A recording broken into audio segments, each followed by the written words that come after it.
আজকে আমরা কথা বলবো আবুল হায়াতের জীবন কাহিনী। প্রকৌশলে স্নাতক আবুল হায়াত অভিনয় শিল্পকে গ্রহণ করেছিলেন অন্তর ও অন্দর থেকে। যেহেতু অভিনয়ে তার হাতেখড়ি বাড়িতে, সেই স্কুলে পড়ার সময় একটা চৌকিকে মঞ্চ বানিয়ে তাতে একটা নাটক নামিয়ে শৈশবের ওই ঘটনাটি স্মরণীয় অভিনয় এবং অভিনয় সংশ্লিষ্ট সংস্কৃতিকে তার চিত্তবিকাশের একটি অবলম্বন হিসেবে গ্রহণ করে ভবিষ্যতের পথ চলার উৎস চিহ্ন হিসেবে। আবুল হায়াতকে পরিবারের লোকজন ডাকতেন রবি নামে। যে রবি স্কুল কলেজে পড়ার সময়ে আরেক রবির প্রভাববলয়ে ঢুকে পড়েন এবং তার সাহিত্যকর্মকে অনুপ্রেরণার একটা বড় অঞ্চল হিসেবে গ্রহণ করেন। জীবনের সায়াহ্নবেলায় পৌঁছে পেছনে ফিরে তিনি তার দীর্ঘ পথচলাকে দেখেছেন, এর বাঁকে বাঁকে জড়িয়ে থাকা নানা ঘটনা আর অভিজ্ঞতার কাছে ফিরে গেছেন, স্মৃতির ধূসর অঞ্চল থেকে তাদের তুলে এনেছেন এবং এই চলায় কারা কতভাবে তাকে প্রস্তুত করেছেন এবং তার সঙ্গে ছিলেন অথবা প্রতিকূলতা তৈরি করেছেন, তার একটা খতিয়ান তিনি একটি বইয়ের সীমিত পরিসরে তুলে ধরেছেন। আত্মজীবনীমূলক এই বইটির নাম রবি পথ, যা এর বছর বাজারে এনেছে সুবর্ণ প্রকাশনী। তিনি শুরু করেছেন প্রত্যাশিতভাবে তার পরিবার থেকে, তারপর তার শৈশব কৈশোর পার হয়ে এসেছেন যৌবনে এবং ঘটনাবহুল যৌবনের অর্জন বিসর্জন, প্রাপ্তি অপ্রাপ্তির একটা নির্মোহ বর্ণনা দিয়েছেন। যদিও পাঠক বুঝতে পারেন আবুল হায়াতের প্রাপ্তির হিসাবটা সব অপ্রাপ্তিকে ছাড়িয়ে গেছে, তার বর্ণনাকে নির্মোহ বলার একটা কারণ, নাটকের ভাষায় বলতে গেলে প্রধান চরিত্রের দৃষ্টিতে যতটা তার ব্যক্তি ও পারিবারিক জীবন, পেশা ও অভিনয় জীবন এবং এগুলোর সমান্তরালে চলা আরও অনেক জীবনযাপনের ছবি তিনি তুলে ধরেছেন, তার জীবনের সঙ্গে জড়িত অন্যান্য চরিত্রের ছবিগুলোও সমান একাগ্রতা নিয়ে এঁকেছেন। পাদপ্রদীপের আলোয় তিনি তাই একা নন। এর জন্য তার আত্মজীবনী আমি প্রধান হয়নি। তার বেড়ে ওঠার সময় সমাজ ও ইতিহাস অনেক ক্ষেত্রেই গুরুত্ব পেয়েছে তার নিজের অবস্থান বা অর্জন থেকেও বেশি। আত্মজীবনীকে আমি সাধারণভাবে লিটারারি সেলফি হিসেবে দেখি। অ্যান্ড্রয়েড ফোনে যারা সেলফি তোলেন তারা প্রায়ই নিজের মুখ বা অবয়বকে প্রধান করে অন্যদের পেছনে ঠেলে দেন। এসব জীবন বর্ণনায় ব্যক্তির অহমিকাটা বর্ণনাকে নৈর্ব্যক্তিক হওয়ার সুযোগ তেমন দেয় না।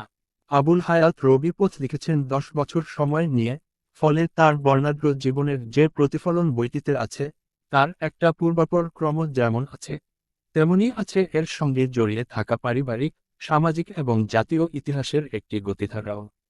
এই বড় ইতিহাসটি শুরু হয়েছে দেশভাগ থেকে এবং মুক্তিযুদ্ধ হয়ে এই সময় পর্যন্ত একটি চলমান। এই ইতিহাস তুলে আনতে গিয়ে তার আবেগ যেমন সক্রিয়, তেমনি সক্রিয় জনমনে এর নানা অভিঘাত বর্ণনায়।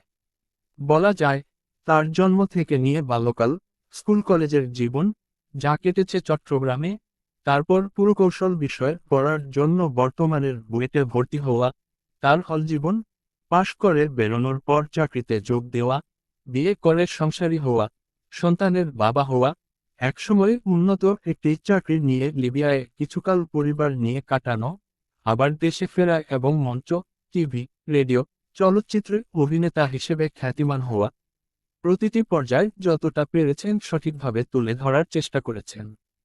আবুল হায়াত একজন প্রতিষ্ঠা ছোট গল্পকার। ছোট ছোট দুঃখ কথা, যেগুলো আবার নিতান্ত সহজ সরল নয়, নির্মেদ ও স্বচ্ছন্দ গদ্যে তুলে ধরতে তিনি পারঙ্গম। এর সঙ্গে যুক্ত হয়েছে তার তীক্ষ্ণ রসবোধ এবং সেই রসবোধকে আরও উপভোগ্য করে নিজেকে নিয়ে তার কৌতুক করার কুশলতা। ফলে রবি পথ একবার হাতে নিলে শেষ না করে রাখা যায় না।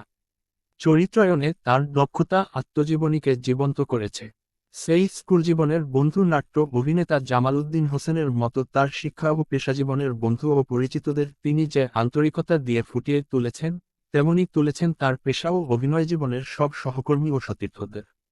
সব বর্ণনায় যে সুখকর তা নয়, তবে আবুল হায়াতের বড় গুণ হল ভালো মন্দ সব নিয়ে চরিত্রের যোগফলটা আকর্ষণীয় করতে পারা।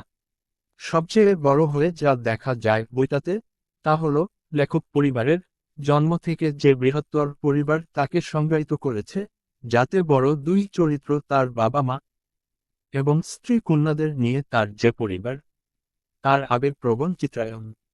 রবি পথের কাহিনী শুরু হয়েছে গল্পের আদলের দুই চরিত্র দিয়ে, একজন সালু মিয়া, অন্যজন শানু বিবি।